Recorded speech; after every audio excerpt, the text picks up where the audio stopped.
नमस्कार, आकाशवाणी देहरादून से प्रस्तुत हैं प्रादेशिक समाचार। पहले मुख्य समाचार। प्रधानमंत्री नरेंद्र मोदी ने आज 6 वंदे भारत रेलगाड़ियों को झंडी दिखाकर रवाना किया। मुख्यमंत्री पुष्कर सिंह धामी ने कहा है कि राज्य सरकार संस्कृत भाषा के संरक्षण और संवर्धन के लिए अनेक पहल कर रही है। राज्यपाल गुरमीत सिंह ने देहरादून में बालिका आत्मरक्षा और कंप्यूटर प्रशिक्षण केंद्र का शुभारंभ किया। कहा, बालिकाओं को आत्मरक्षा कौशल के साथ डिजिटल युग में सक्षम बनाना सरकार की प्राथमिकता। और चंपावत जिले के स्थापना दिवस पर मुख्यमंत्री ने जिले में महिला प्रौद्योगिकी केंद्र का लोकार्पण किया। समाचारों के साथ मैं नीता कांडपाल और अब समाचार विस्तार से। प्रधानमंत्री नरेंद्र मोदी ने आज रांची हवाई अड्डे से वीडियो कॉन्फ्रेंसिंग के माध्यम से टाटा नगर पटना सहित 6 वंदे भारत रेलगाड़ियों को झंडी दिखाकर रवाना किया। प्रधानमंत्री ने कहा कि वंदे भारत रेलगाड़ियों के चलने से झारखंड और पड़ोसी राज्यों सहित देश के पूर्वी क्षेत्रों में आर्थिक और सांस्कृतिक गतिविधियों में तेजी आएगी। श्री मोदी ने कहा कि इन रेलगाड़ियों से पर्यटन उद्योग को बढ़ावा मिलेगा, इससे रोजगार के अवसरों में भी वृद्धि होगी। उन्होंने कहा कि केंद्र झारखंड के चहुमुखी विकास के लिए प्रतिबद्ध है। मुख्यमंत्री पुष्कर सिंह धामी ने कहा है कि राज्य सरकार संस्कृत भाषा के संरक्षण और संवर्धन के लिए अनेक पहल कर रही है। मुख्यमंत्री ने संस्कृत भारती की ओर से देहरादून और हरिद्वार में आयोजित अखिल भारतीय संगोष्ठी के उद्घाटन सत्र को संबोधित किया। इस अवसर पर उन्होंने देववाणी संस्कृत को मुख्यधारा में वापस लाने के प्रयास पर जोर दिया। श्री धामी ने कहा कि सरकार सार्वजनिक स्थलों पर भी संस्कृत भाषा में स्लोगन और बोर्ड लगाने के लिए प्रतिबद्ध है, ताकि संस्कृत भाषा को अधिक से अधिक बढ़ावा दिया जा सके। उन्होंने कहा कि संस्कृत भाषा अभिव्यक्ति का साधन है और मनुष्य के समग्र विकास की कुंजी है। इसी से मानव सभ्यताओं का विकास हुआ है। पत्रकारों से बातचीत में मुख्यमंत्री ने कहा कि संगोष्ठी में देश भर से संस्कृत के विद्वान आए हैं और संस्कृत भाषा के संवर्धन के लिए साधक के रूप में काम कर रहे हैं। पूरे देश के संस्कृत भाषा के विद्वान जो संस्कृत भाषा को जन जन की भाषा बनाने के लिए, उसके प्रचार प्रसार के लिए इस देव भाषा का लगातार प्रचार प्रसार कर रहे हैं, लगातार अपने जीवन में एक साधक की तरह काम कर रहे हैं। वो सब देवभूमि उत्तराखंड पधारे हैं। तो मैं सभी आए हुए प्रतिनिधियों का स्वागत करता हूं और हमारा हमेशा ये प्रयास रहेगा कि ये देव भाषा संस्कृत हमारे यहाँ जन जन की भाषा बने। राज्य के अंदर इनके प्रचार प्रसार के लिए हम पहले से बहुत सारा प्रयास कर रहे हैं। परमार्थ निकेतन के परमाध्यक्ष स्वामी चिदानंद सरस्वती महाराज ने कहा कि उत्तराखंड की धरती पर संस्कृत भाषा के उन्नयन के प्रयास किए जाने चाहिए, ताकि लोग संस्कृत भाषा को जान सकें। संस्कृत भाषा के लिए हमारे आदरणीय वेदव्यासी ने सरस्वती तट पर बद्रीनाथ में माना में वहीं पर बैठकर ही पूरे विश्व को संदेश दिया है। समय आ गया है, आज वो संदेश उत्तराखंड के माध्यम से पूरे विश्व को मिले और संस्कृत उसका माध्यम बने। मैंने आज कहा कि विकिपीडिया एक ही व्यक्ति ने शुरू किया और लोग जुड़ते चले गए। हम विकिपीडिया के साथ साथ हम क्यों ना वैदिक पीडिया शुरू करें। यही सनातन की संस्कृति है, हमारे वेद। वैदिक पीडिया शुरू हो। दूसरा, उत्तराखंड की धरती 4 धाम की धरती है। क्यों ना ऐसा हो कि 4 धाम की धरती तो ही है, लेकिन 4 वेद धाम की धरती भी बने, कि चारों वेदों का अध्ययन यहाँ पे हो, लोग विद्वान बने। श्री बद्रीनाथ धाम में भाद्रपद बामन द्वादशी तिथि के अवसर पर माता मूर्ति उत्सव आज उल्लासपूर्वक मनाया गया। आज सुबह बद्रीनाथ मंदिर में बाल भोग के बाद गढ़वाल राइफल्स के बैंड और जय बद्री विशाल के उद्घोष के साथ भगवान बद्री विशाल के प्रतिनिधि श्री उद्धव और आदि गुरु शंकराचार्य जी की गद्दी माता मूर्ति मंदिर के लिए रवाना हुई। इस अवसर पर 7,000 से अधिक श्रद्धालुओं ने माता मूर्ति व देवडोलियों के दर्शन कर प्रसाद ग्रहण किया।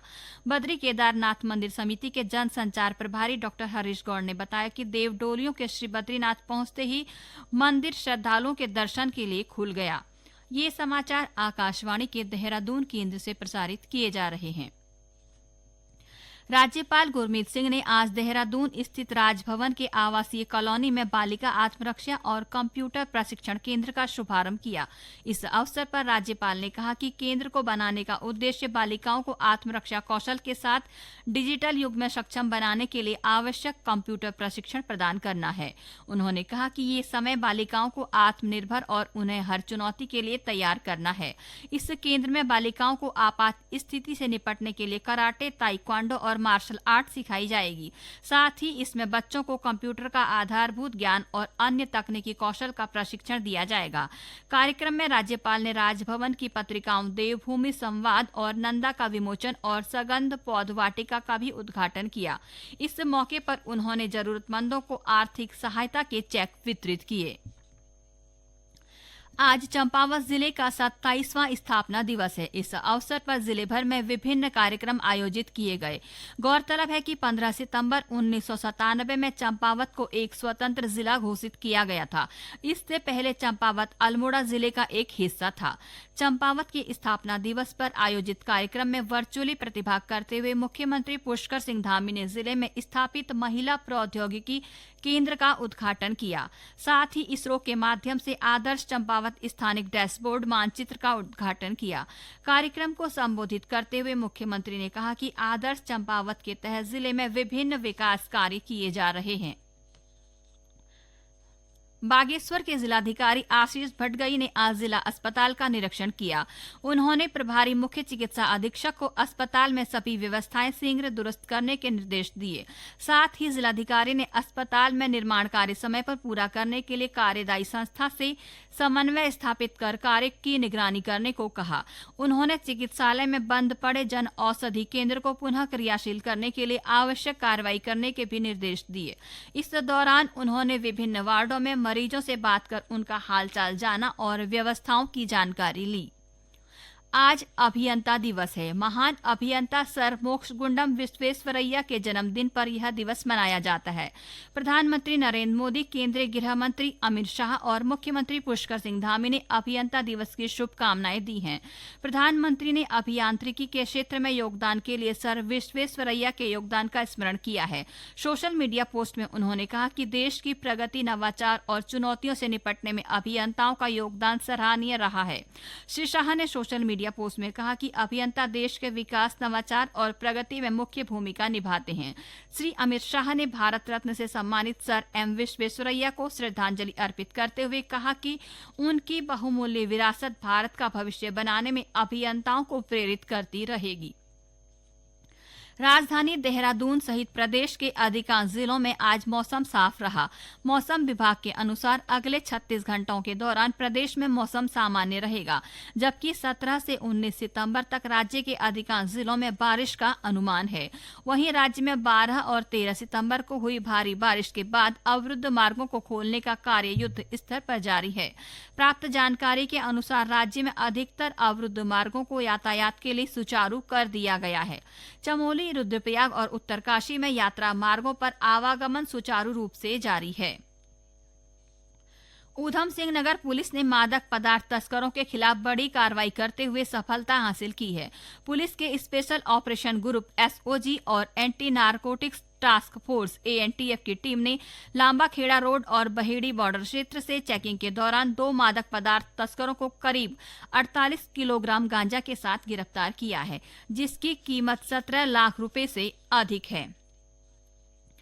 और अब संक्षिप्त समाचार। दूरदर्शन आज 65वीं वर्षगांठ मना रहा है। देश में टेलीविजन प्रसारण की शुरुआत 15 सितंबर 1959 को दूरदर्शन से हुई थी। देहरादून के जिलाधिकारी सविन बंसल और वरिष्ठ पुलिस अधीक्षक अजय सिंह ने शहर के विभिन्न मार्गों का भ्रमण कर यातायात व्यवस्था का जायजा लिया। पिथौरागढ़ जिले के घाट क्षेत्र में मलबा आने से अवरुद्ध मार्ग पर फंसे 400 लोगों को एसडीआरएफ ने रेस्क्यू कर सुरक्षित स्थानों पर पहुंचाया।